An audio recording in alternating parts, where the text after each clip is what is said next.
আজকে এই কাস্টমারটা এসেছে আমার দোকান খোলার 1 ঘন্টা আগে থেকে আমার কাছে দাঁড়িয়ে আছে। এমনকি এই কাস্টমারটা অন্য জায়গায় কোনো দিন কাটেও না। কাটে না বলতে আমি যতদিন দোকান করেছি ততদিন এই কাস্টমারটা কারোর কাছে যায়নি।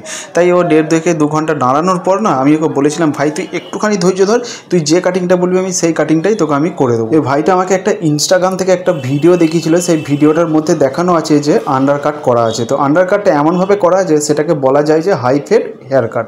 তো হাই ফেড হেয়ার কাটটা যেহেতু করা আছে সেই কারণের জন্য আমি সবার প্রথমে একে আমি 6 mm মানে হচ্ছে 6 mm আমি এখানে দিয়ে দিয়েছিলাম, কারণ 6 mm না হলে অতিরিক্ত পরিমাণে হাই ফেডটা হবেও না। আর এই ভাইটার ওপরের চুলটা এমনিতেই প্রচণ্ড ছোট ছিল, কারণ দুর্গাপুজোর সময় অনেকটাই ছোট করে কেটেছিল, যেটাকে বাজ কাট বলতে পারে। সেই বাজ কাট কাটিং কেটেছিল। আর এখন দেখতে পেয়েছো আমার পুরোপুরি মানে পুরো সাইডটাতে আমার 6 mm দেওয়া হয়ে গেছে। হয়ে যাওয়ার পর আমি পুরোপুরি জিরো দিচ্ছি। আর এই জিরোটা আমি একটা লাইন করে ঠিক আন্দাজ মতো করে একটা শেপে আমি একটা গোটা রাউন্ড করে দিয়ে দিচ্ছি, কারণ এই জিরোটা রাউন্ড করে না দিলে না একটা মেজারমেন্ট হয় না যে কীভাবে কি আমি কতটা পরিমাণে হাই ফেডটা তুলবো, হাই ফেডটা নামাবো, সেটা মেজারমেন্টটা যাতে হয় সেই কারণের জন্য জিরোটা আমি এমনভাবে দিচ্ছি নিচের পোর্শনে যে একটা লেয়ার হচ্ছে না সেই লেয়ারটা আমি এখন কাটবো না, কারণ উপরের পজিশনে যে লেয়ারটা মানে হাই ফেডটা যখন পুরোপুরি হয়ে যাবে তখন আমি নিচের লেয়ারটা আমি সুন্দরভাবে কাটবো। আর এখন দেখতে পেয়েছো পুরোপুরি আমার হয়ে গেছে, সেই কারণের জন্য আমি নিচের লেয়ারটা আমি এখন কেটে ফেলে দিচ্ছি, কারণ নিচের লেয়ারটা এখন কেটে না ফেলে তোমরা বুঝতে পারবে না যে হাই ফেডটা কেমন কি হয়েছে। তোমাদের ঘরে একটা টিপস বলে দিচ্ছি, হাই ফেড যখন কাটবে এইভাবে না নিচে একটা করে লেয়ার রাখবে। লেয়ার রাখলে না যে সুন্দর